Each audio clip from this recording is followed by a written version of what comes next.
ಎಷ್ಟೋ ವಿಮಾನಗಳು ಸಮುದ್ರದಲ್ಲಿ ಬಿದ್ದೈತೆ, ಆದರೂ ಇವತ್ತಿಗೂ ಕಂಡುಹಿಡಿಯೋಕ್ಕಾಗಿಲ್ಲ ಎಲ್ಲಿ ಬಿತ್ತು ಅಂತ. ಯಾಕಂದರೆ ಸಮುದ್ರ ಅಷ್ಟು ದೊಡ್ಡದು. ನಾನೇನು ಹೇಳ್ತೀನಿ ಗೊತ್ತಾ, ಪ್ರೀತಿ, ದೇವ್ರ ಪ್ರೀತಿ ಅಷ್ಟು ದೊಡ್ಡದು. ನೋವಾಗೆ ಯಾವುದೆಲ್ಲ ಸಂತೋಷನೋ ದೇವ್ರು ಅದನ್ನೆಲ್ಲ ಪ್ರೊಟೆಕ್ಟ್ ಮಾಡಿದ್ರು. ಅವ್ರು ಸರಿ ಇದ್ರೋ ಇಲ್ವೋ, ಬಿಕಾಸ್ ಆಫ್ ಒನ್ ಮ್ಯಾನ್. ನೋವನಿಗೆ ಅವ್ರ ಫ್ಯಾಮ್ಲಿ ಇಷ್ಟ, ಮಕ್ಕಳು ಇಷ್ಟ, ಕುಟುಂಬವಾಗಿರಬೇಕು. ಸೊ ನೋವನ್ನ ದೇವ್ರು ಆಶ್ವಸಿಸ್ಬೇಕಂದ್ರೆ ಅವ್ನಿಗೆ ಯಾವುದೆಲ್ಲ ಸಂತೋಷ ಕನೆಕ್ಟೆಡ್ ಆಗಿದೆಯೋ ಅವ್ರನ್ನೆಲ್ಲ ದೇವ್ರು ಕಾಪಾಡ್ತಾರೆ. ಇವತ್ತು ದೇವ್ರು ನಿಮ್ಮನ್ನು ಪ್ರೀತಿಸ್ತಾ ಇರೋದಕ್ಕೇ ಇವತ್ತು ನಿಮ್ಮ ಯಜಮಾನ್ರು ಇನ್ನೂ ಜೀವಂತವಾಗಿರೋದು. ಇವತ್ತು ದೇವ್ರು ನಿಮ್ಮನ್ನು ಪ್ರೀತಿ ಮಾಡ್ತಾ ಇರೋದ್ರಿಂದನೇ ನಿಮ್ಮ ಹೆಂಡತಿ ಇನ್ನೂ ಜೀವಂತವಾಗಿರೋದು. ದೇವ್ರು ನಿನ್ನನ್ನು ಪ್ರೀತಿ ಮಾಡ್ತಾ ಇರೋದಕ್ಕೇ ನಿಮ್ಮ ಮಕ್ಕಳೆಲ್ಲ ಇವತ್ತು ಚರ್ಚ್ಗೆ ಬಂದಿಲ್ಲ, ದೇವ್ರನ್ನೇ ಹುಡುಕ್ತಾ ಇಲ್ಲ ಅಂದರೆ, ಅವ್ರು ಇಲ್ಲ ಅಂದರೆ ನಿನಗೆ ದುಃಖ ಆಗುತ್ತೆ ಅಂತಲೇ ಅವ್ರು ಇನ್ನೂ ಬದುಕವ್ರೆ. ನೀವು ಯಾರು ಅನ್ನೋದು ಭಾಳ ಮುಖ್ಯ. ನೀವು ಯಾರೊಂದಿಗೆ ಕನೆಕ್ಷನಲ್ಲಿ ಇದ್ದೀರಾ ಅನ್ನೋದು ಭಾಳ ಭಾಳ ಮುಖ್ಯ. ನಿಮ್ಮ ಫ್ಯೂಚರ್ ಹೆಂಗಿರುತ್ತೆ ಅಂದರೆ, ನೀವು ಯಾರ ಜೊತೆ ಕನೆಕ್ಷನಲ್ಲಿ ಇದ್ದೀರೋ ಆ ರೀತಿಯೇ ನಿಮ್ಮ ಫ್ಯೂಚರ್ ಇರೋದು. ದೇವ್ರ ಪರಿಶುದ್ಧವಾದ ನಾಮಕ್ಕೆ ಸ್ತೋತ್ರ ಉಂಟಾಗಲಿ. ನನ್ನ ಆನ್ಲೈನಲ್ಲಿ ನೋಡ್ತಿರುವಂಥ ಎಲ್ಲರನ್ನೂ ಯೇಸು ಕ್ರಿಸ್ತನ ನಾಮದಲ್ಲಿ ನಿಮ್ಮನ್ನು ಆಹ್ವಾನಿಸ್ತೇನೆ. ಆಮೆನ್. ಓಕೆ, ಸಂತೋಷವಾಗಿದ್ದೀರಾ ಅಂತ ನಂಬ್ತೀನಿ. ರೈಟ್. ಒಂದು ವೇಳೆ ಇಲ್ಲ ಪಾಸ್ಟರ್ ನಾನು ಸಂತೋಷವಾಗಿ ಇಲ್ಲ ಅಂದ್ರೂ ಈ ವಾಕ್ಯ ನಿಮ್ಮನ್ನು ಸಂತೋಷಪಡಿಸುತ್ತೆ. ಪಾಸ್ಟರ್ ನನ್ನ ಲೈಫಲ್ಲಿ ಬಿಡುಗಡೆ ಇಲ್ಲ ಅಂದ್ರೂ ಈ ವಾಕ್ಯ ನಿಮ್ಮನ್ನು ಬಿಡುಗಡೆ ಮಾಡುತ್ತೆ. ಸತ್ಯವೇದ ಹೇಳುತ್ತೆ, ಸತ್ಯವನ್ನು ಅರಿತುಕೊಳ್ಳುವಿರಿ, ಸತ್ಯವು ನಿಮ್ಮನ್ನು ಬಿಡುಗಡೆ ಮಾಡುವುದು. ಇವತ್ತು ಯಾವುದೇ ವಿಧವಾದಂಥ ಹೋರಾಟ, ಕಷ್ಟ ಯಾವುದ್ರಲ್ಲಿ ನೀವು ಒಂದು ವೇಳೆ ಬಂಧನದಲ್ಲಿದ್ದರೂ ಇವತ್ತು ವಾಕ್ಯ ನಿಮ್ಮನ್ನು ಬಿಡುಗಡೆ ಮಾಡುತ್ತೆ ಅನ್ನೋದರಲ್ಲಿ ಯಾವ ವಿಧವಾದಂಥ ಸಂದೇಹ ಇಲ್ಲ. ಆಮೆನ್. ಓಕೆ, ವಾಕ್ಯಕ್ಕೆ ಹೋಗೋಣ. ಅನೇಕರು ಹೇಳ್ತಾರೆ ಕಡೆ ಕಾಲ ಪ್ರೀಚಿಂಗು ಏನು ಅಂದರೆ, ಕಡೆ ಕಾಲದಲ್ಲಿ ಪಾಪವು ಹೆಚ್ಚಾಯಿತು, ಅದಕ್ಕೆ ಮನ ತಿರುಗಿರಿ ಅನ್ನೋ ಪ್ರಸಂಗ ಮಾತಾಡಬೇಕು. ಯಾಕಂದರೆ ಈ ಕಾಲದಲ್ಲಿ ಪಾಪ ದಿನೇ ದಿನೇ ಹೆಚ್ಚಾಗ್ತೈತೆ ಅಂತ ಅನೇಕರು ಹೇಳ್ತಾರೆ. ಸೊ ಪಾಪ ಹೆಚ್ಚಾದಾಗ ಪಾಪದ ಬಗ್ಗೆ ಅಧಿಕವಾಗಿ ಮಾತಾಡಬೇಕಾ, ಪಾಪ ಹೆಚ್ಚಾದಾಗ ಕೃಪೆ ಬಗ್ಗೆ ಅಧಿಕವಾಗಿ ಮಾತಾಡಬೇಕಾ? ಅನೇಕರು ಏನು ಹೇಳ್ತಾರೆ ಅಂದರೆ, ಪಾಸ್ಟರ್ ಕೃಪೆ ಬಗ್ಗೆ ಜಾಸ್ತಿ ಮಾತಾಡಿದ್ರೆ ಪಾಪ ಜಾಸ್ತಿ ಮಾಡ್ತಾರೆ ಅಂತ. ಆದರೆ ಸತ್ಯವೇದ ಏನು ಹೇಳುತ್ತೆ ಅನ್ನೋದನ್ನು ನಾವು ನೋಡೋಣ. ಓಕೆ, ರೋಮನ್ಸ್ 5:20, ರೋಮಾಪುರದವ್ರು ಬರೆದ ಪುಸ್ತಕ 5ನೇ ಅಧ್ಯಾಯ 20ನೇ ವಾಕ್ಯ ಈ ರೀತಿ ಹೇಳುತ್ತೆ, ಪಾಪವು ಹೆಚ್ಚಿದಲ್ಲೇ ಕೃಪೆಯು ಎಷ್ಟೋ ಹೆಚ್ಚಾಗಿ ಪ್ರಬಲವಾಯಿತು. ಸೊ ಪಾಪ ಎಲ್ಲಿ ಹೆಚ್ಚಾಯಿತು ಅಲ್ಲಿ ಕೃಪೆ ಜಾಸ್ತಿ ಮಾತಾಡಬೇಕು. ಸೊ ಪಾಸ್ಟರ್ ಪಾಪದ ಬಗ್ಗೆ ನೀವು ಮಾತಾಡಬೇಕು ಅಂತ ಒಂದು ಗ್ರೂಪ್ ಹೇಳುತ್ತಾರೆ. ಆದರೆ ಸತ್ಯವೇದ ಏನು ಹೇಳುತ್ತೆ, ಪಾಪದ ಬಗ್ಗೆ ಮಾತಾಡಬಾರ್ದು, ಕೃಪೆ ಬಗ್ಗೆ ಹೆಚ್ಚಾಗಿ ಮಾತಾಡಬೇಕಂತೆ. ಸೊ ಇವತ್ತು ನಾನು ಕೃಪೆ ಮಾತಾಡ್ತೀನಿ, ಯಾಕಂದರೆ ಆ ಕೃಪೆನೇ ಇವತ್ತು ಅನೇಕರನ್ನ ಬಿಡುಗಡೆ ಮಾಡುವಂಥದ್ದಾಗಿದೆ. Price lord. ಒಂದು ಕಾಲದಲ್ಲಿತ್ತು ರಿವೈವಲ್. ಆ ಕಾಲದಲ್ಲಿ ಒಂದು ಕಾಲದಲ್ಲಿ ನಾವೆಲ್ಲ ಚಿಕ್ಕ ವಯಸ್ಸಲ್ಲಿದ್ದಾಗ ಉಜ್ಜೀವನ ಅಂದರೆ ಏನು ಗೊತ್ತಾ, ಯಾರಾದರೂ ಒಂದು ಪಾಸ್ಟರ್ ಬರೋರು ಅಥವಾ ಒಂದು ಪ್ರೀಚರ್ ಹೊರದೇಶದಿಂದ ಬರೋರು ಬಂದು ಹೇಗಾದರೂ ಜನರನ್ನ ಒಂದು ಮೀಟಿಂಗಲ್ಲಿ ಅವ್ರನ್ನ ಅಳಿಸಿ ಅವ್ರ ಮೊಣಕಾಲು ಹಾಕಿ ಹತ್ತು ಗೋಳಾಡಿ ನಾನು ಪಾಪಿ ಅಂತ ಹೇಳಿದರೆ ಆವತ್ತು ಅದು ಜೀವನ. ಇವಾಗ ಹೆಂಗೆ ಕಾಲಗಳು ಬದಲಾವಣೆ ಆಗಿದೆ ಅಂದರೆ, ಒಂದು ಮೆಸೇಜ್ ಕೊಟ್ಟರೆ ಜನರು ಹತ್ಕೊಂಡು ಹೋಗೋದಲ್ಲ, ಸಂತೋಷಪಟ್ಟು ಅಪ್ಪ ದೇವರು ಇಷ್ಟು ಒಳ್ಳೆಯವರ ಅಂತ ಹೇಳಿ ಜಾಯ್ಫುಲ್ಲಾಗಿ ಸಂತೋಷವಾಗಿ ಹೋಗೋದೇ ಒಂದು ಸಂದೇಶ. Praise the Lord. Amen. Right. Grace ಮಾತಾಡ್ತಾ ಇದ್ದೀವಿ ಅಂದರೆ, ಇವಾಗ ಪಾಸ್ಟರ್ ಗ್ರೇಸ್ ಮಾತಾಡ್ತೀರಾ, ನಾವಿಲ್ಲಿ ಗ್ರೇಸ್ ಕೇಳ್ತೀವಿ ಮತ್ತು ಅಲ್ಲಿ ಲಾ ಕೇಳ್ತೀವಿ. ಗ್ರೇಸು ಲಾ, ಕೃಪೆ ಧರ್ಮಶಾಸ್ತ್ರ ಎರಡೂ ಸೇರಿ ಏನು ಮಾಡುತ್ತೆ ಗೊತ್ತಾ, ಎರಡೂ ಕೆಲಸ ಮಾಡಲ್ಲ. ಇವತ್ತು ಅನೇಕರ ಜೀವಿತದಲ್ಲಿ ಯಾಕೆ ಗೊತ್ತಾ ಯಾವುದು ಕೆಲಸ ಮಾಡ್ತಾ ಇಲ್ಲ? ಸತ್ಯವೇದ ಈ ರೀತಿ ಹೇಳುತ್ತೆ ನೋಡಿ, ಮಾರ್ಕನಿಗೆ ಬರೆದ ಪುಸ್ತಕ 2ನೇ ಅಧ್ಯಾಯ 22ನೇ ವಾಕ್ಯ. The book of Mark chapter 2 verse 22. ಕೆಲವೊಂದು ಟೈಮು ವಾಕ್ಯ ಗ್ರೇಸ್ ವರ್ಡ್ ಡಸಂಟ್ ವರ್ಕ್. ಇವಾಗ ನಾನು ಎಷ್ಟೇ ಗ್ರೇಸ್ ಮಾತಾಡಿದ್ರು ಕೆಲಸ ಮಾಡದೇ ಇರೋದಕ್ಕೆ ಕಾರಣ ಏನು ಗೊತ್ತಾ, ಎರಡು ಮಿಕ್ಸ್ ಆಗುತ್ತೆ. ಸತ್ಯವೇದ ಹೇಳುತ್ತೆ, ದ್ರಾಕ್ಷಾರಸವು ಬುದ್ದಲಿಗಳನ್ನು ಒಡೆದು ದ್ರಾಕ್ಷಾರಸವು ಬುದ್ದಲಿಗಳು ಎರಡೂ ಕೆಟ್ಟು ಹೋಗೋವು. ಎರಡೂ ಕೆಲಸ ಮಾಡಲ್ಲ. ಇವತ್ತು ಯಾಕೆ ಗ್ರೇಸ್ ಟೀಚಿಂಗ್ ಕೆಲಸ ಮಾಡ್ತಾ ಇಲ್ಲ? ಎರಡು ಮಿಕ್ಸ್ ಮಾಡ್ತೀವಿ. ಸೊ ಒಂದು ನೆತ್ಬಿಟ್ಟು ಹೊಸದಾಗಿ, ಸೊ ಹೊಸ ಬುದ್ದಲಿ ಹೊಸ ದ್ರಾಕ್ಷಾರಸ. ಸತ್ಯವೇದ ಅದೇ ಹೇಳುತ್ತೆ, ಡೋಂಟ್ ಮಿಕ್ಸ್ ಅಪ್ ಥಿಂಗ್ಸ್. ಕಾಲಗಳು ಬದಲಾವಣೆ ಆಗ್ತಾಯಿದೆ ನೋಡಿ. ನಾನು ಹೇಳ್ದಾಗೆ ಆವಾಗ ಎಲ್ಲರೂ ಗೋಳಾಡಿದ್ರೆ ರಿವೈವಲ್, ಇವತ್ತೆಲ್ಲರೂ ಸಂತೋಷಪಟ್ಟರೆ ರಿವೈವಲ್. ನೋಡಿ, ಆಗ ಒಂದು ಕಾಲ ಇತ್ತು, ದೊಡ್ಡ ದೊಡ್ಡ ಮಿನಿಸ್ಟ್ರಿಗಳೆಲ್ಲ ನಡೀತಾ ಇತ್ತು. ಏಸು ಕರೆಯುತ್ತಾನೆ ಮೀಟಿಂಗು, ಏಸು ಬಿಡಿಸ್ತಾರೆ ಅನ್ನೋ ಮೀಟಿಂಗು, ಅಲ್ಲಿ ಸಾವಿರಾರು ಜನ ಬರೋರು ಮೀಟಿಂಗ್ಗೆ, ಜನ ರಕ್ಷಣೆ ಒಂದು ಹೋಗೋರು. ಇವತ್ತು ಅಂಥ ಒಂದು ರಿವೈವಲ್ ಮೀಟಿಂಗೇ ಇಲ್ಲ. ಆ ಕಾಲದಲ್ಲಿ ನಡೀತಾ ಇತ್ತು. ಇಲ್ಲಿ ಗ್ರೌಂಡ್ ಮೀಟಿಂಗ್ ನಡೀತಾ ಇತ್ತು. ಇವಾಗ ನೋಡಿ ಇವತ್ತೆಲ್ಲ ರಿವೈವಲ್ ಮೀಟಿಂಗು, ಡೆಲಿವರೆನ್ಸ್ ಮೀಟಿಂಗು. ಆ ಕಾಲದಲ್ಲೆಲ್ಲ ಪ್ರೀಚರ್ಸ್ ಬರೋರು, ಗ್ರೌಂಡ್ ಮೀಟಿಂಗ್ ಎಲ್ಲ ನಡೆಯೋದು. ಆದರೆ ಇವಾಗ ನೋಡಿ ಆ ಥರ ಎಲ್ಲ ಎಲ್ಲೂ ನಡೀತಾ ಇಲ್ಲ. ಸೋ ಮಚ್ ಅಪೋಸಿಷನ್ಸ್, ಎಷ್ಟೋ ಜನ ಎದುರಿಸ್ತಾರೆ. ಗ್ರೌಂಡ್ ಮೀಟಿಂಗ್ ಪರ್ಮಿಷನ್ ಕೊಡೋದಿಲ್ಲ, ಟ್ರ್ಯಾಕ್ಸ್ಗೆ ಪರ್ಮಿಷನ್ ಇಲ್ಲ, ದೇವ್ರ ಬಗ್ಗೆ ಹೇಳೋದಕ್ಕೆ ಪರ್ಮಿಷನ್ ಇಲ್ಲ. ಸೊ ಒಂದು ಕಾಲ ಇತ್ತು, ನಾವೆಲ್ಲ ಚಿಕ್ಕ ವಯಸ್ಸಲ್ಲಿದ್ದಾಗ ನಮ್ಮನ್ನು ಮೀಟಿಂಗ್ಗಳಿಗೆ ಕರ್ಕೊಂಡು ಹೋಗೋರು. ಅವಾಗೆಲ್ಲ ಪ್ರೀಚರ್ಸ್ ಬರೋರು, ತಮಿಳ್ನಾಡಿಂದ ಬರೋರು, ಕೇರಳದಿಂದ ಬರೋರು, ಫಾರಿನ್ನಿಂದ ಬರೋರು. ಸೊ ಅವಾಗೆಲ್ಲ ಮೀಟಿಂಗ್ ನಡೀತಾ ಇತ್ತು. ಇವಾಗ ನೋಡಿ ಅಂಥ ಮೀಟಿಂಗ್ಗಳು ಇವತ್ತಿಲ್ಲ. ಸೊ ಉಜ್ಜೀವನ ಆ ಕಾಲದಲ್ಲಿ ರಿವೈವಲ್ ಹಂಗೆ ನಡೀತಾ ಇತ್ತು. ಸೊ ಈ ಕಾಲದ ರಿವೈವಲ್ ಹೆಂಗೆ? ಇವತ್ತು ಫೇಸ್ಬುಕ್ಕು, ಯೂಟ್ಯೂಬ್ ಮುಖಾಂತರ ದೇವರು ನಿಮ್ಮ ಹತ್ರ ಮಾತಾಡಿ ನಿಮ್ಮ ಮುಖಾಂತರ ಒಂದು ರಿವೈವಲ್ನ ಉಂಟು ಮಾಡ್ತಾರೆ. ಏಮೇನ್, ಸಾವಿರಾರು ಜನ ಒಳಗಡೆ ಬಂದದ್ದು ಕಾಲ ಮುಗಿದೋಯ್ತು. ಇವತ್ತು ದೇವ್ರ ಕಾರ್ಯ ಮಾಡ್ತಾ ಇರೋದು ಹೆಂಗೆ ಗೊತ್ತಾ? ಒಳಗಡೆ ಬಂದಂಥ ಜನರನ್ನು ಇಟ್ಟು ದೇವರು ಇವತ್ತು ಉಜ್ಜೀವನವನ್ನು ಮಾಡ್ತಾ ಇದ್ದಾರೆ. ಸೊ ನಿನ್ನ ಮುಖಾಂತರ ದೇವ್ರ ದೊಡ್ಡ ಕಾರ್ಯಗಳನ್ನು ಮಾಡ್ತಾರೆ. ನೀವು ಆಶೀರ್ವಾದ ಹೊಂದಿ ಅನೇಕರಿಗೆ ಆಶೀರ್ವಾದವಾಗಿ ಇರಬೇಕು ಅನ್ನೋದೇ ದೇವರ ಚಿತ್ತ. ನೀವು ಅನೇಕರಿಗೆ ಸಾಕ್ಷಿಯಾಗಿರುವಂತೆ ದೇವರು ಎಲ್ಲ ಪರಿಸ್ಥಿತಿಗಳನ್ನು ಈ ಸಂದೇಶದ ಮುಖಾಂತರ ಬದಲಾಯಿಸ್ತಾರೆ. Praise the lord. So grace message ಏನು ಮಾಡುತ್ತೆ? ನನ್ನ ಒಳಗಡೆ ಒಂದು ಕಾನ್ಫಿಡೆನ್ಸ್ ತಗೊಂಬರುತ್ತೆ. ನೋಡಿ, ಹೀಬ್ರೂಸ್ 4:16, ಇಬ್ರಾಯರಿಗೆ ಬರೆದ ಪುಸ್ತಕ 4ನೇ ಅಧ್ಯಾಯ 16ನೇ ವಾಕ್ಯ. Come boldly. ಇನ್ನೊಂದು ಟ್ರಾನ್ಸ್ಲೇಷನ್ ಹೇಳುತ್ತೆ, with confidence. Let us have confidence. ಇವತ್ತು ನೋಡಿ, ಇವತ್ತು ನಮ್ಮ ಪ್ರಾರ್ಥನೆಯಲ್ಲಿ ಕಾನ್ಫಿಡೆನ್ಸ್ ಇಲ್ಲ. ನಾವು ದೇವ್ರ ಮುಂದೆ ಬಂದರೆ ದೇವ್ರು ನಮ್ಮ ಪ್ರಾರ್ಥನೆ ಕೇಳ್ತಾರೋ ಇಲ್ವೋ ಕಾನ್ಫಿಡೆನ್ಸ್ ಇಲ್ಲ. ಯಾಕೆ ಗೊತ್ತಾ? ನಾವು ಸರಿ ಇಲ್ಲ ಅನ್ನೋ ಪ್ರಸಂಗನ ನಾವು ಕೇಳಿದ್ದೀವಲ್ವಾ. ಸೊ ನಮ್ಮ ಪ್ರಾರ್ಥನೆ ದೇವ್ರು ಕೇಳ್ತಾರೋ ಇಲ್ವೋ ಅನ್ನೋದು ಡೌಟು.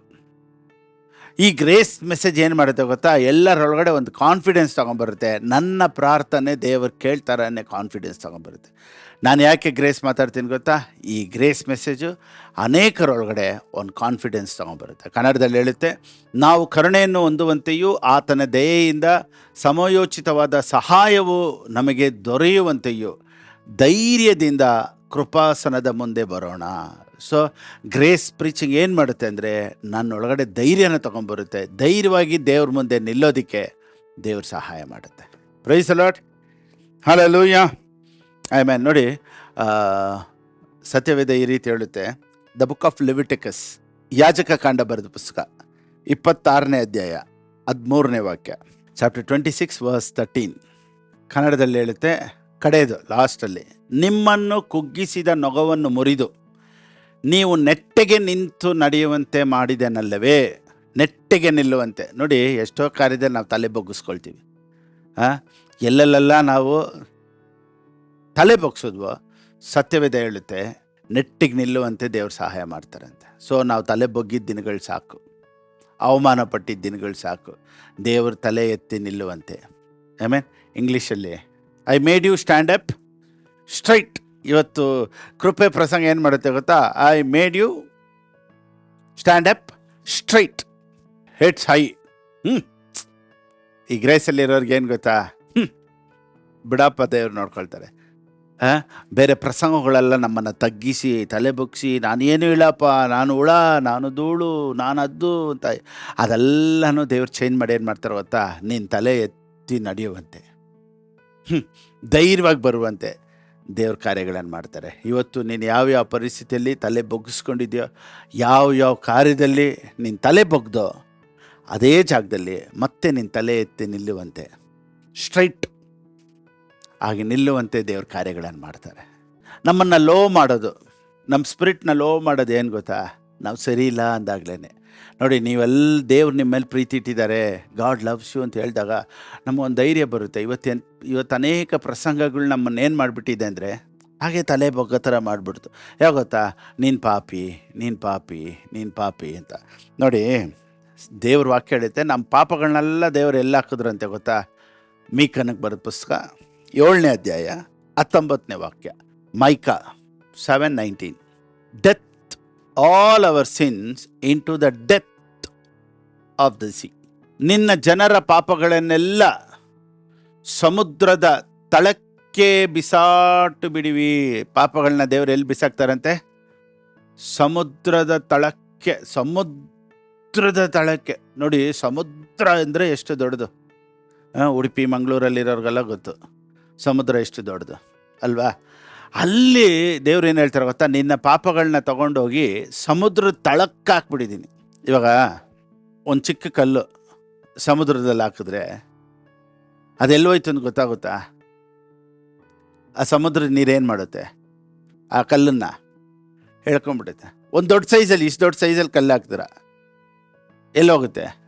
ಅದನ್ನು ಸಮುದ್ರ ಏನು ಮಾಡುತ್ತೆ? ಎತ್ಕೊಂಡ್ಬಿಡುತ್ತೆ. ಈಗ ದೊಡ್ಡ ಬಂಡೆ ಥರ ದೊಡ್ಡ ಕಲ್ಲು ಅದನ್ನ ಎತ್ಕೊಂಡೋಗಿ ಸಮುದ್ರದಲ್ಲಿ ಹಾಕಿದ್ರೆ ಏನು ಮಾಡ್ತೈತೆ? ಸಮುದ್ರ ಅದನ್ನು ಎತ್ಕೊಂಡ್ಬಿಡುತ್ತೆ. ದೇವರ ಪ್ರೀತಿನೂ ಅದೇ ಥರನೇ. ಸಮುದ್ರ ಎಷ್ಟು ದೊಡ್ಡದೋ ದೇವ್ರ ಪ್ರೀತಿ ಅಷ್ಟು ದೊಡ್ಡದು. Come on, praise the Lord. Bottom of the sea. ಒಂದು ಫ್ಲೈಟ್ ಕ್ರ್ಯಾಶ್ ಆಯಿತು. ಫ್ಲೈಟ್ ಎಲ್ಲಿದೆ ಅಂತ ಕಂಡುಹಿಡಿಯೋಕ್ಕಾಗಿಲ್ಲ. ಎಷ್ಟೋ ವಿಮಾನಗಳು ಸಮುದ್ರದಲ್ಲಿ ಬಿದ್ದೈತೆ, ಆದರೂ ಇವತ್ತಿಗೂ ಕಂಡುಹಿಡಿಯೋಕ್ಕಾಗಿಲ್ಲ ಎಲ್ಲಿ ಬಿತ್ತು ಅಂತ. ಯಾಕಂದರೆ ಸಮುದ್ರ ಅಷ್ಟು ದೊಡ್ಡದು. ನಾನೇನು ಹೇಳ್ತೀನಿ ಗೊತ್ತಾ, ದೇವ್ರ ಪ್ರೀತಿ ಅಷ್ಟು ದೊಡ್ಡದು.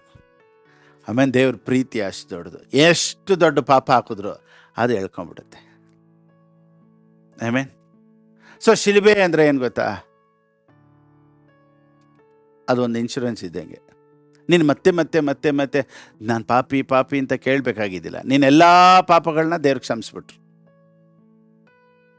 ಕ್ವಶನ್ ಏನು ಬಂತು ಇವಾಗ ತಿರ್ಗಾ ಮೈಂಡಲ್ಲಿ? ಹಂಗಾದ್ರೆ ನಾನು ಪಾಪ ಮಾಡ್ಬೋದಾ? ಕರೆಕ್ಟಾ? ಸೊ ನಾನು ಪಾಪ ಮಾಡ್ಬೋದಾ? ನೋಡಿ, ಕ್ರಾಸ್ ಅಂದರೆ ಏನು? ಇನ್ಶೂರೆನ್ಸ್. ಶಿಲುಬೆ ಅಂದರೆ ಏನು? ಇನ್ಶೂರೆನ್ಸ್. ನೀನು ಎಷ್ಟು ಆಕ್ಸಿಡೆಂಟ್ ಮಾಡಿದ್ರೆ ಏನು ಮಾಡುತ್ತೆ? ಇನ್ಶೂರೆನ್ಸು ತಿರ್ಗಾ ರೀಪೇ ಮಾಡುತ್ತೆ. ಇವತ್ತು ನಿಮ್ದು ಗಾಡಿ ಎಲ್ಲ ಇದೆ ಅಲ್ವಾ, ನಿಮ್ಮ ಕಾರ್ಗೂ ಅಥವಾ ನಿಮ್ಮ ಟೂ ವೀಲರ್ಗೂ ಇನ್ಶೂರೆನ್ಸ್ ಐತೆ. ಎಷ್ಟು ಜನ ಇನ್ಶೂರೆನ್ಸ್ ಐತೆ ಅಂತ ಹೋಗಿ ಲಾರಿ ನೋಡಿ ಗೊತ್ತೀರಾ? ಪಾಸ್ಟರ್ ನನ್ನೇನೆ ಹೋಗಿ ಒಂದು ಲಾರಿಗೆ ಗುದ್ಬಿಟ್ಟೆ ಯಾಕಂದರೆ ಇನ್ಶೂರೆನ್ಸ್ ಐತೆ ಅಂತ ಯಾರಾದರೂ ಮಾಡ್ತಾರಾ? ಅಕಸ್ಮಾತ್ತಾಗಿ ಆಕ್ಸಿಡೆಂಟ್ ಆದರೆ ಇನ್ಶೂರೆನ್ಸ್ ಕವರ್ ಮಾಡುತ್ತೆ.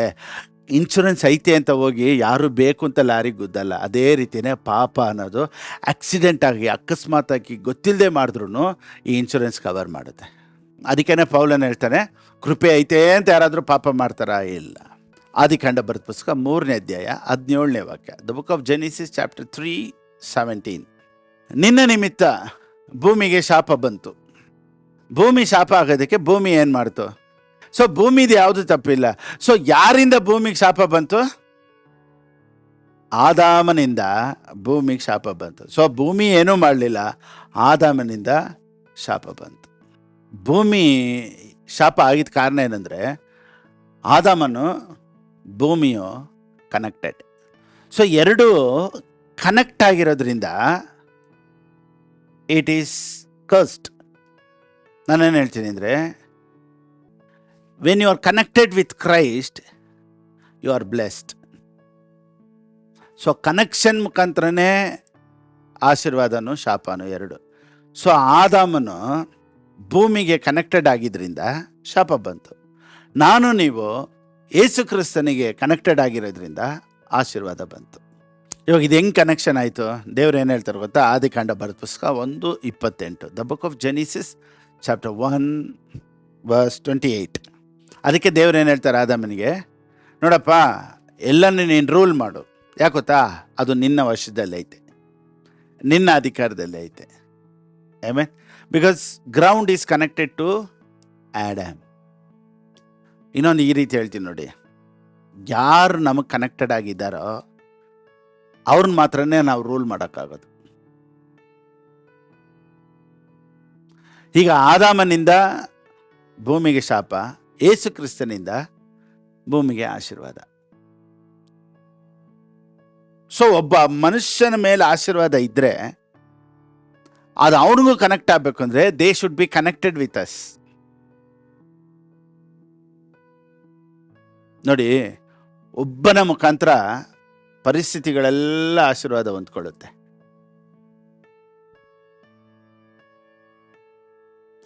ಆದಾಮನಿಗೆ ದೇವರು ಏನು ಹೇಳ್ತಾರೆ ಗೊತ್ತಾ? ಭೂಮಿ ನಿನ್ನ ಮುಖಾಂತರ it will be blessed because you ruled it, you dominate it.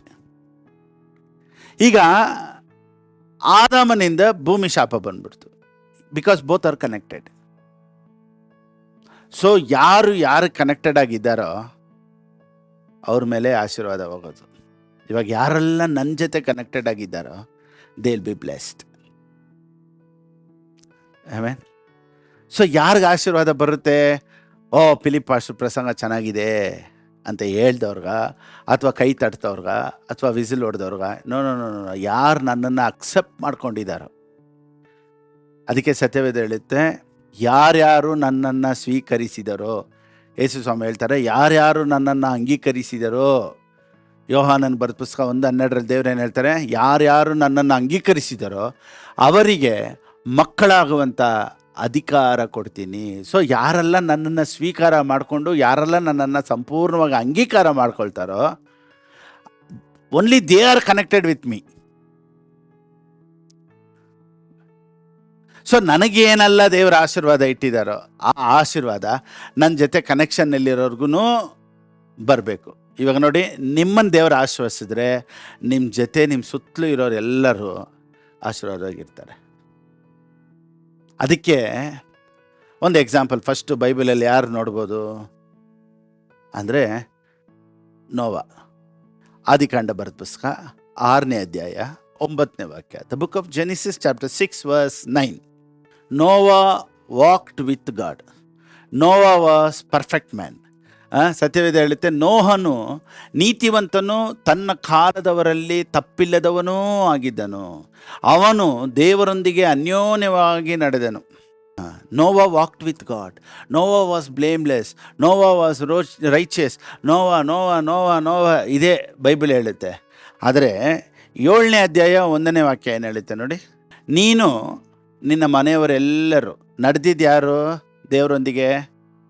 ನೋವ. ಸೇರ್ಕೊಂಡಿದ್ಯಾರು? ಈ ಮನೆಯವ್ರು ಯಾವಾಗ ನಡ್ಕೊಂಡ್ರು ಒಳ್ಳೆಯವರಾಗಿ? ಮನೆಯವ್ರು ಯಾವಾಗ ನೀತಿವಂತರಾಗಿದ್ದರು? ಮನೆಯವ್ರು ಯಾವಾಗ ದೇವರೊಂದಿಗಿದ್ರು? ಮನೆಯವ್ರು ಯಾವಾಗ ಪರ್ಫೆಕ್ಟ್ ಆಗಿದ್ರು? ಯಾರೂ ಇರಲಿಲ್ಲ. Because of one man whole family was blessed. ನಾನೇನು ಹೇಳ್ತೀನಿ ಗೊತ್ತಾ? ಯಾಕೆ ನೋವ ಮತ್ತು ಮನೆಯವರು ಸೇರ್ಕೊಂಡ್ರು ಅಂತ ಹೇಳಲ್ಲ ಇವಾಗ? ಹೇಳ್ತೀನಿ ಕೇಳಿ. ಒಂದು ವೇಳೆ ದೇವರು ನಾವೇನೆಲ್ಲ ಮಾಡಿ ನೋವ ಮಾತ್ರನೇ ದೇವರೊಂದಿಗೆ ನಡೆದ, ನೋವ ಸರಿಯಾಗಿದ್ದ, ನೋವ ವಾಸ್ ಪರ್ಫೆಕ್ಟ್, ನೋವನ್ ಮಾತ್ರ ನಾವೇಲಿಟ್ಬಿಟ್ಟು ನಿಮ್ಮ ಕುಟುಂಬ ಇವನ ಕುಟುಂಬನೆಲ್ಲ ಎತ್ಕೊಂಡೋಗಿ ಎಲ್ಲರೂ ನೀರಲ್ಲಿ ಸತ್ತೋಗ್ಬಿಟ್ರು ಅಂತ ಇಟ್ಕೊಳ್ಳಿ, ನೋವ ಫ್ಯಾಮಿಲಿ ಎಲ್ಲರೂ. ಯಾಕಂದ್ರೆ ಅವರೆಲ್ಲ ದೇವರೊಂದಿಗೆ ನಡೆದಿಲ್ಲಲ್ಲ, ಅವ್ರನ್ನೆಲ್ಲ ಸಾಯಿಸ್ಬಿಟ್ಟಿದ್ರೆ ನೋವಾಗೆ ನಾವೇ ಹೆಂಗಿರ್ತಾಯಿತ್ತು? ನರಕ ಥರ ಇರ್ತಾಯಿತ್ತು. ಯಾಕೆ ಗೊತ್ತಾ? ನೋವಾಗೆ ಯಾವುದೆಲ್ಲ ಸಂತೋಷನೋ ದೇವ್ರು ಅದನ್ನೆಲ್ಲ ಪ್ರೊಟೆಕ್ಟ್ ಮಾಡಿದ್ರು. ಅವ್ರು ಸರಿ ಇದ್ರೋ ಇಲ್ವೋ, ಬಿಕಾಸ್ ಆಫ್ ಒನ್ ಮ್ಯಾನ್. ನೋವನಿಗೆ ಅವ್ರ ಫ್ಯಾಮ್ಲಿ ಇಷ್ಟ, ಮಕ್ಕಳು ಇಷ್ಟ, ಕುಟುಂಬವಾಗಿರಬೇಕು. ಸೊ ನೋವನ್ನ ದೇವ್ರು ಆಶ್ವಸಿಸ್ಬೇಕು ಅಂದರೆ ಅವ್ನಿಗೆ ಯಾವುದೆಲ್ಲ ಸಂತೋಷ ಕನೆಕ್ಟೆಡ್ ಆಗಿದೆ ಅವ್ರನ್ನೆಲ್ಲ ದೇವ್ರು ಕಾಪಾಡ್ತಾರೆ. ಓ ಮೈ ಗಾಡ್. ಸೊ ನೋವನ ಸಂತೋಷ ಏನು ಗೊತ್ತಾ? ನಾನು ದೇವರೊಂದಿಗೆ ನಡೆದಿದ್ದೀನಿ, ನಾನು ಮಾತ್ರ ಕಾಪಾಡಿದ್ರೆ ಸಾಕು. ಒಂದು ವೇಳೆ ನೋವನ್ ಮಾತ್ರ ಒಳಕಿಟ್ಟು ಇನ್ನೂ ಮಿಕ್ಕಿದ 7 ಜನ ಎತ್ತು ನೀರಲ್ಲಿ ಹಾಕಿದ್ದಿದ್ರೆ ನೋವ ಹೆಂಗಿರ್ತಾಯಿದ್ದು ಗೊತ್ತಾ?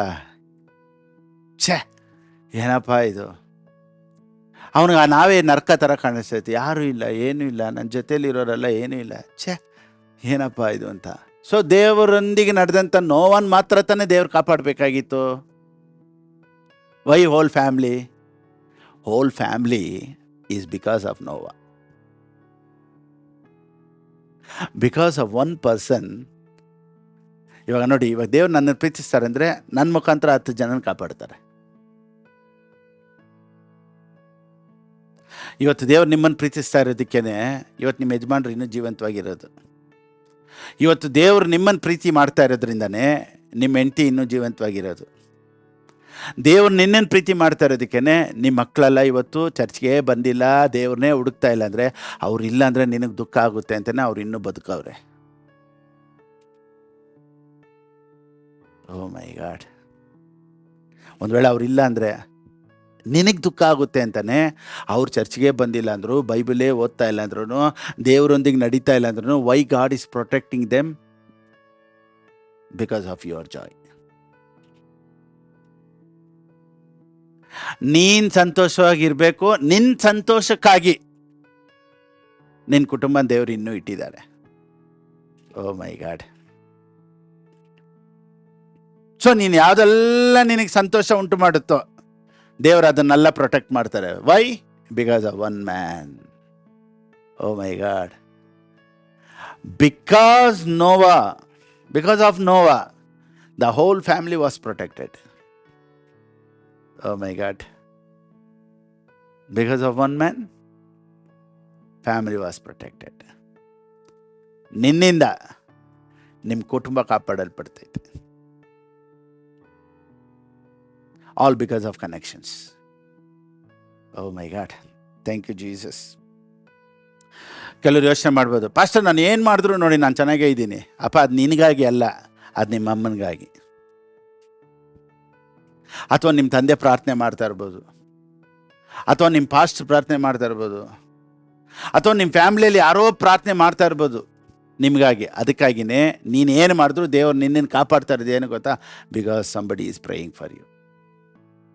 ಅವ್ರು ಬೇಕು, ಅವ್ರು ಇರಬೇಕು ಅಂತ ಯಾರೋ ಒಬ್ರು ಪ್ರಾರ್ಥನೆ ಮಾಡ್ತಾ ಇರೋದ್ರಿಂದನೇ ಯಾರೋ ಒಬ್ರು ಬದುಕೊಂಡವ್ರೆ. God is good. Oh my God. Thank you Jesus. ಇನ್ನೊಂದು ವಾಕ್ಯ ಓದ್ಲಾ? ಬನ್ನಿ. The book of Genesis chapter 12 verse 1. 1, 2, 3 ಓದಿ ನೋಡಿ. ನೀನು ಸ್ವದೇಶವನ್ನು ಬಂಧು ಬಳಗವನ್ನು ತಂದೆಯ ಮನೆಯನ್ನು ಬಿಟ್ಟು ನಾನು ತೋರಿಸುವ ದೇಶಕ್ಕೆ ಹೊರಟು ಹೋಗು. ದೇವ್ರು ಎಷ್ಟು ಜನಕ್ಕೆ ಮಾತಾಡಿದ್ರು ಇದನ್ನ? One man. ಎಲ್ಲರೂ ಹೇಳಿ, ಒನ್ ಮ್ಯಾನ್. ಯಾರ ಹತ್ರ? ಅಬ್ರಾಮನಿಗೆ ಹೇಳಿದ್ರು, ನೀನು, you.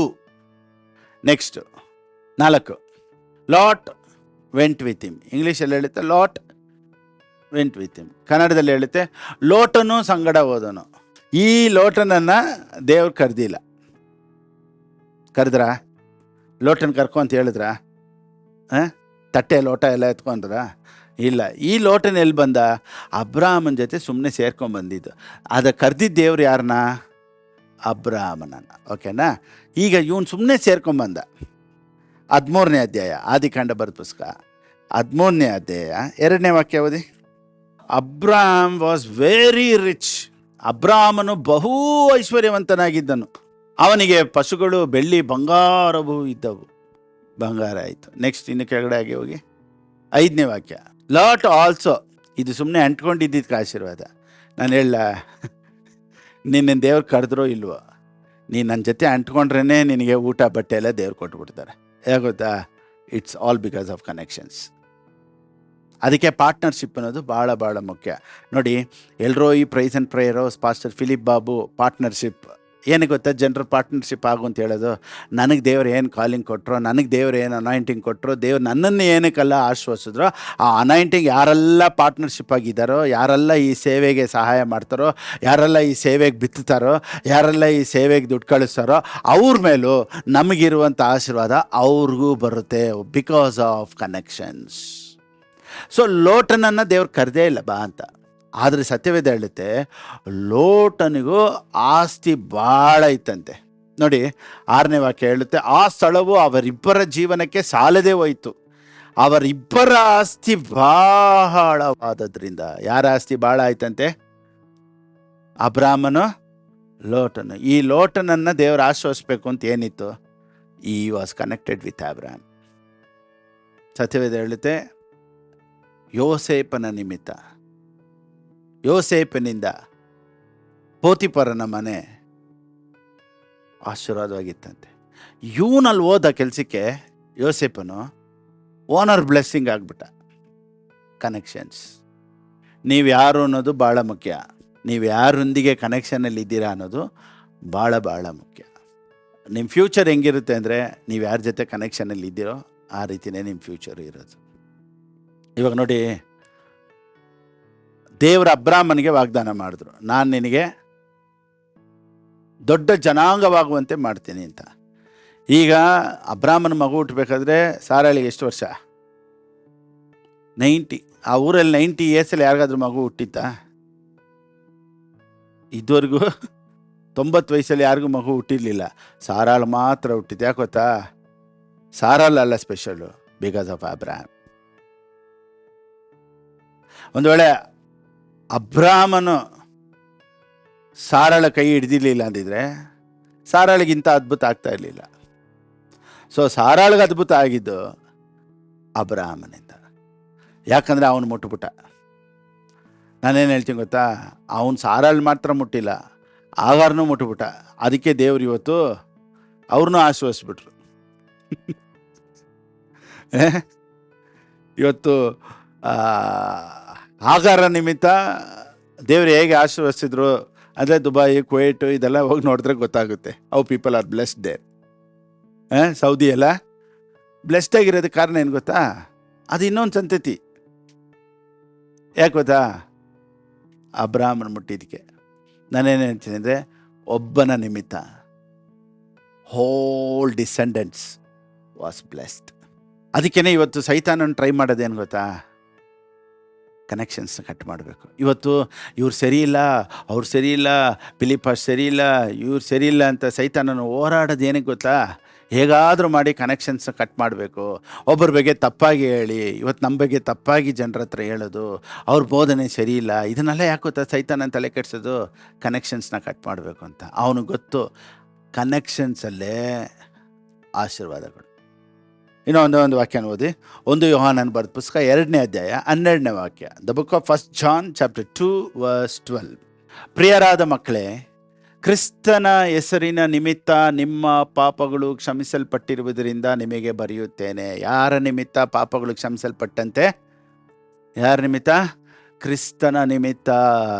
So we are blessed because of Christ. So ಒಬ್ಬರ ಮುಖಾಂತರನೇ ಎಲ್ಲರಿಗೂ ರೆಸ್ಪೆಕ್ಟ್. ಇವತ್ತು ನೋಡಿ ನಮ್ಮ ಚರ್ಚಲ್ಲಿ ನಮ್ಮಮ್ಮ ಏನು ಹೇಳಿದ್ರು ಜನ ಮಾಡ್ತಾರೆ, ಶೀಲಮ್ಮ ಏನು ಹೇಳಿದ್ರು ಏನು ಮಾಡ್ತಾರೆ. ಯಾಕೆ ಗೊತ್ತಾ, ಶೀಲಮ್ಮ ಒಬ್ಬರೇ ಇದ್ದಿದ್ರೆ ಯಾರೂ ಬರ್ತಾ ಇರಲಿಲ್ಲ. ಬಿಕಾಸ್ ಪಾಸ್ಟ್ರು ಅವರಮ್ಮ. ಇವತ್ತು ನಮ್ಮ ಮಕ್ಕಳಿಗೆ ಯಾಕೆ ಜನ ರೆಸ್ಪೆಕ್ಟ್ ಕೊಡ್ತಾರೆ, ಯಾಕೆ ವಿಶ್ವಾಸಿಗಳು ನಮ್ಮ ಮಕ್ಕಳಿಗೆ ರೆಸ್ಪೆಕ್ಟ್ ಕೊಡ್ತಾರೆ? ಬಿಕಾಸ್ ಪಾಸ್ಟರ್ ಮಕ್ಕಳು. ಸೊ ಪಾಸ್ಟ್ ಹೆಂಡ್ತಿಗೆ ಯಾಕೆ ಮರ್ಯಾದೆ ಕೊಡ್ತಾರೆ? ಪಾಸ್ಟ್ರ್ ಅಮ್ಮ. ಈ ಅಮ್ಮ ಸಪ್ರೇಟಿಗೆ ಬಂದಿದೆ, ಹೋಗಮ್ಮ ಆ ಕಡೆ ಅಂದಿರೋರು. ಯಾಕೆ ಜನ ಮರ್ಯಾದೆ ಕೊಡೋದು? ಪಾಸ್ಟ್ರ್ ಅಮ್ಮ. ಸೊ ಮಕ್ಕಳಿಗೆ ಯಾಕೆ ರೆಸ್ಪೆಕ್ಟ್ ಕೊಡೋದು? ಪಾಸ್ಟ್ರ್ ಮಕ್ಕಳು. ಸೊ ಪಾಸ್ಟ್ರ್ ಅವ್ರ ಅಮ್ಮನಿಗೆ ಯಾಕೆ ಜನ ರೆಸ್ಪೆಕ್ಟ್ ಕೊಡೋದು? ಪಾಸ್ಟರ್ ನಿಮಿತ್ತ. So whole church gives respect to our family only because of pastor. So ಆ ಒಬ್ಬ ಮನುಷ್ಯ, ಸೊ ಆ ಪಾಸ್ಟರ್ ಅನ್ನೋದಕ್ಕೇನೆ ಯಾರಿಗೆಲ್ಲ ಮರ್ಯಾದೆ. ಕೆಲವ್ರು ನೋಡಿ ಬೇಗ ಕೆಲಸ ಆಗ್ಬೇಕು ಅಂದರೆ ಪಾಸ್ಟ್ ಹೇಳಿದ್ರು ಒಂದು ಫೋನ್ ಮಾಡ್ತಾರೆ. ನನ್ನ ಹೆಸರು ಯಾಕೆ ಸೆಂಟ್ರಲ್ ಯೂಸ್ ಮಾಡೋದು? ಪಾಸ್ಟ್ ಅಂದ್ಬಿಟ್ರೆ ಎಲ್ಲರೂ ಸೈಲೆಂಟ್. ಪಾಸ್ಟ್ ಹೇಳ್ಬಿಟ್ರೆ ಮುಗೀತು. ಸೊ ಜನ ಬೆಲೆ ಕೊಡೋದು, ಜನ ಮರ್ಯಾದೆ ಕೊಡೋದು, ಸೊ ಫ್ಯಾಮ್ಲಿಗೆ ರೆಸ್ಪೆಕ್ಟ್ ಕೊಡೋದು, ಇದೆಲ್ಲ ಏನು ಗೊತ್ತಾ, just because of one person. So pastor ಅನ್ನೋದಕ್ಕೆ ಎಲ್ಲರಿಗೂ ವ್ಯಾಲ್ಯೂ. ಸೊ ಒಂದು ಪಾಸ್ಟ್ರಿಂದ ಎಲ್ಲರಿಗೂ ವ್ಯಾಲ್ಯೂ ಸಿಗುತ್ತೆ ಅಂದರೆ, ಸೊ ಒಬ್ಬರಿಂದ, ಕ್ರಿಸ್ತನಿಂದ ನಮಗೆಲ್ಲ ಎಷ್ಟು ಆಶೀರ್ವಾದ ಇದೆ ಯೋಚನೆ ಮಾಡಿ ನೋಡಿ. So we are all blessed only because of Jesus Christ. Amen. So ಆತನ ಹೆಸರನ್ನು ಇನ್ನೂ ನಾವು ಉನ್ನತಪಡಿಸೋಣ, ಆತನ ಹೆಸರನ್ನು ಇನ್ನೂ ಎಲ್ಲ ಕಡೆ ಸಾರೋಣ. ಸೊ ಈ ಸುವಾರ್ತೆ, ಯೇಸು ಕ್ರಿಸ್ತನ ಬಗ್ಗೆ ಸುವಾರ್ತೆ ಎಲ್ಲ ಕಡೆ ಸಾರೋದಕ್ಕೆ, ಎಲ್ಲ ಕಡೆ ಹೇಳೋದಕ್ಕೆ ನಾವು ಹೇಗೆ ಇದಕ್ಕಾಗಿ ಕೆಲಸ ಮಾಡ್ತಾಯಿದ್ದೀವೋ, ಸುವಾರ್ತೆಯನ್ನು ಸಾರ್ತಾ ಇದ್ದೀವೋ, ಈ ಸುವಾರ್ತೆ ಸೇವೆಗೆ ಯಾರೆಲ್ಲ ನಮ್ಮೊಂದಿಗೆ ಪಾಸ್ಟರ್ ನಾವು ನಿಮ್ಮ ಜೊತೆ ಇದ್ದೀವಿ, ದೇವರು ಒಳ್ಳೆಯವರು, ಯೇಸು ಸ್ವಾಮಿ ಬಗ್ಗೆ ನೀವು ಹೇಳಿ ನಾವು ನಿಮ್ಮ ಜೊತೆ ನಿಲ್ತೀವಿ ಅಂತ ಯಾರೆಲ್ಲ ನಮ್ಮ ಜೊತೆ ಪಾರ್ಟ್ನರ್ಶಿಪ್ ಆಗಿದ್ದಾರೋ, ಯಾರೆಲ್ಲ ಈ ಸೇವೆಗೆ ಬಿತ್ತುತ್ತಾರೋ, ನಮ್ಮ ಮೇಲಿರುವಂಥ ಅದೇ ಆಶೀರ್ವಾದ ಯಾರೆಲ್ಲ ನಮ್ಮ ಸೇವೆಗೆ ಕೊಡ್ತಾರೋ ಅವ್ರ ಮೇಲೆ ಆ ಆಶೀರ್ವಾದ ಬರಲಿ ಅಂತ ಯೇಸುವಿನ ನಾಮದಲ್ಲಿ ನಾನು ಆಶೀರ್ವದಿಸ್ತೇನೆ. Praise the lord. ಸೊ ಈ ಥರ ಗಾಸ್ಪಲ್ಸ್ ಎಲ್ಲ ಮಾಡ್ತಾಯಿದ್ದೀವಿ. ಸೊ ಕ್ಯಾಮ್ರಾ ತೊಗೊಳ್ತಾ ಇದ್ದೀವಿ. ಸೊ ಹಾಡು ಮಾಡ್ತಾಯಿದ್ದೀವಿ ನೋಡಿ. ಹೊಸತಿನೂ ಒಂದು ಫ್ಯಾಮ್ಲಿ ಪಾಸ್ಟರ್ ಒಂದು ಹಾಡಿಗಾಗಿ ನಾವು ಸ್ಪಾನ್ಸರ್ ಮಾಡ್ತೀವಿ ಅಂದರು. ಈಗ ಇನ್ನೊಂದು ಹಾಡನ್ನು ನಾವು ಮಾಡ್ತಾಯಿದ್ದೀವಿ. ಒಂದು ವೇಳೆ ಪಾಸ್ಟರ್ ನಾವೂ ಸಹ ಈ ಹಾಡಿಗೆ 50,000 ಅದಕ್ಕೆ ನಾವು ಸ್ಪಾನ್ಸರ್ ಮಾಡ್ತೀವಿ ಪಾಸ್ಟರ್ ಅಂದರೆ ಯು ಆರ್ ವೆಲ್ಕಮ್. ಸೊ ಈ ಸೇವೆಗೆ ಒಂದು ಹಾಡಿಗಾಗಿಯೋ ಅಥವಾ ಕಾಣಿಕೆ ಮುಖಾಂತರನೋ ಅಥವಾ ದಶಮಾಂಶ ಮುಖಾಂತರನೋ ಯಾವ ರೀತಿ ಹೋಲಿ ಸ್ಪಿರಿಟ್ ನಿಮ್ಗೆ ಲೀಡ್ ಮಾಡ್ತಾರೋ ನೀವು ನಮ್ಮ ಜೊತೆ ಕನೆಕ್ಟ್ ಆಗ್ಬೋದು. ಸೊ ಈ ಕನೆಕ್ಷನ್ನಲ್ಲಿರೋರು, ಈ ಪಾರ್ಟ್ನರ್ಶಿಪ್ಪಲ್ಲಿರೋರಿಗೆ ನಾನೇನು ಹೇಳ್ತೀನಿ ಅಂದರೆ, ಎಲ್ರೋಯಿ ಮೇಲಿರುವಂಥ ಆಶೀರ್ವಾದ, ಪಾಸ್ಟರ್ ಫಿಲಿಪ್ ಬಾಬು ಮೇಲಿರುವಂಥ ಆಶೀರ್ವಾದ, ಆ ಕಾಲಿಂಗು, ಆ ಅನಾಯಿಂಟಿಂಗು ಯಾರೆಲ್ಲ ನಮ್ಮ ಜೊತೆ ಕನೆಕ್ಟೆಡ್ ಆಗಿದ್ದೀರೋ ಅವ್ರ ಮೇಲೂ ಅದೇ ಅನಾಯಿಂಟಿಂಗ್ ಇರಲಿ ಅಂತ ಯೇಸುವಿನ ನಾಮದಲ್ಲಿ I bless each and every one in Jesus name. So ಯಾರೆಲ್ಲ ಈ ಪಾರ್ಟ್ನರ್ಶಿಪ್ಪಲ್ಲಿ ಯಾರೆಲ್ಲ ನಮ್ಮ ಜೊತೆ ಇದ್ದೀರೋ ದೇವರು ಖಂಡಿತವಾಗ್ಲೂ ನಿಮ್ಮನ್ನು ಆಶೀರ್ವದಿಸ್ತಾರೆ ಅನ್ನೋದರಲ್ಲಿ ಯಾವ ವಿಧವಾದಂಥ ಸಂದೇಹ ಇಲ್ಲ. God bless you. ಒಂದು ವೇಳೆ ದೇವ್ರ ರಾಜ್ಯಕ್ಕಾಗಿ ಕೊಡಬೇಕು ಪಾಸ್ಟರ್, ಹೌದು, ನೀವು ಹೇಳ್ದಾಗೆ ನಿಮ್ಮ ಜೊತೆ ನಾವು ಪಾರ್ಟ್ನರ್ ಆಗಿರ್ತೀವಿ, ಪಾರ್ಟ್ನರ್ಶಿಪ್ಪಲ್ಲಿ ಇರ್ತೀವಿ, ಈ ಸೇವೆಗೆ ನಾವು ಕೊಡೋದಕ್ಕೆ, ಬಿತ್ತೋದಕ್ಕೆ ನಾವು ಇಷ್ಟಪಡ್ತೀವಿ ಅಂದರೆ ಸ್ಕ್ರೀನಲ್ಲಿದೆ ಯಾವ ರೀತಿ ಕೊಡಬೇಕು ಅಂತ, ನೀವು ಆ ರೀತಿ ಕೊಡ್ಬೋದು. ದೇವ್ರು ನಿಮ್ಮನ್ನು ಆಶೀರ್ವದಿಸಲಿ. ಆಮೆನ್. ಸರ್, ನಾವು ಪ್ರಾರ್ಥನೆ ಮಾಡೋಣ. ನಮ್ಮನ್ನು ಭಾಳವಾಗಿ ಪ್ರೀತಿ ಮಾಡುವಂಥ ನಮ್ಮ ತಂದೆಯಾದ ದೇವರೇ, ಈ ವಾಕ್ಯವನ್ನು ಬೋಧಿಸೋದಕ್ಕೆ ದೇವ್ರ ಕೃಪೆ ಮಾಡಿದ್ದಕ್ಕಾಗಿ ಸ್ತೋತ್ರ. ಈ ಸಂದೇಶವನ್ನು ಕೇಳಿದಂಥ ಎಲ್ಲರ ಜೀವಿತಗಳಲ್ಲೂ ಬದಲಾವಣೆಗಳನ್ನು ಉಂಟು ಮಾಡುವಂಥ ದೇವರು, ನೀನು ಬದಲಾವಣೆ ತಂದಿದ್ದಕ್ಕಾಗಿ ಸ್ತೋತ್ರ. ಫೈನಾನ್ಷಿಯಲಿ, ಸ್ಪಿರಿಚುವಲಿ ದೇವರೇ ಅಪ್ಪ, ಇಮೋಷ್ನಲಿ, ಎಲ್ಲದರಲ್ಲೂ ಜನ ಆಶೀರ್ವಾದಕರವಾಗಿ ಇರಲಿ ಅಂತ ನಾನು ಆಶೀರ್ವದಿಸ್ತೇನಪ್ಪ. ಈ ಸಂದೇಶ ಒಂದು ವ್ಯತ್ಯಾಸವನ್ನು ತರುತ್ತೆ ಅನ್ನೋದರಲ್ಲಿ ಯಾವ ವಿಧವಾದಂಥ ಸಂದೇಹ ಇಲ್ಲ. ಈ ವಾಕ್ಯವನ್ನು ಕೇಳಿದ್ದಕ್ಕೆ ದೇವರೇ ಅಪ್ಪ, ಈ ವಾಕ್ಯವನ್ನು ಇವತ್ತು ನಾವು ಬೋಧನೆ ಮಾಡೋದಕ್ಕೂ, ಈ ವಾಕ್ಯನ ಕೇಳೋದಕ್ಕೂ ದೇವರು ಈ ದಿನವನ್ನು ನಮಗೆ ನೀನು ನೇಮಿಸಿಕೊಟ್ಟಿದ್ದಕ್ಕಾಗಿ ಸ್ತೋತ್ರಪ್ಪ. ಎಲ್ಲ ಸ್ತುತಿಗಾನ ಮಹಿಮೆ ನಿನಗೆ ಸಲ್ಲಿಸಿ ಯೇಸು ಕ್ರಿಸ್ತನ ನಾಮದಲ್ಲಿ ಪ್ರಾರ್ಥಿಸ್ತೇನೆ ತಂದೆಯೇ. ಆಮೇನ್, ಆಮೇನ್. ನನ್ನ ಮನವೇ ಯೆಹೋವನನ್ನು ಕೊಂಡಾಡು, ನನ್ನ ಸರ್ವೇಂದ್ರಗಳೇ ಆತನ ಪವಿತ್ರ ನಾಮವನ್ನು ಕೀರ್ತಿಸಲಿ. ನನ್ನ ಮನವೇ ಯೆಹೋವನನ್ನು ಕೊಂಡಾಡು, ಆತನು ಮಾಡಿದಂಥ ಉಪಕಾರಗಳಲ್ಲಿ ಒಂದನ್ನಾದರೂ ಮರೆಯಬೇಡ. ಆಮೇನ್. ನಮ್ಮ ಕರ್ತನಾದ ಯೇಸು ಕ್ರಿಸ್ತನ ಕೃಪೆಯು, ತಂದೆಯಾದ ದೇವರ ಪ್ರೀತಿಯು, ಪವಿತ್ರಾತ್ಮನ ಅನ್ಯೋನ್ಯತೆಯು ಯಾವಾಗಲೂ ಎಂದೆಂದಿಗೂ ನನ್ನೊಂದಿಗೆ, ನಮ್ಮೊಂದಿಗೆ, ನಿಮ್ಮೊಂದಿಗೂ, ಎಲ್ಲ ಪರಿಶುದ್ಧವಂತರೊಂದಿಗೂ ಇರಲಿ. ಆಮೇನ್, ಆಮೇನ್, ಆಮೇನ್. God bless you. Praise God.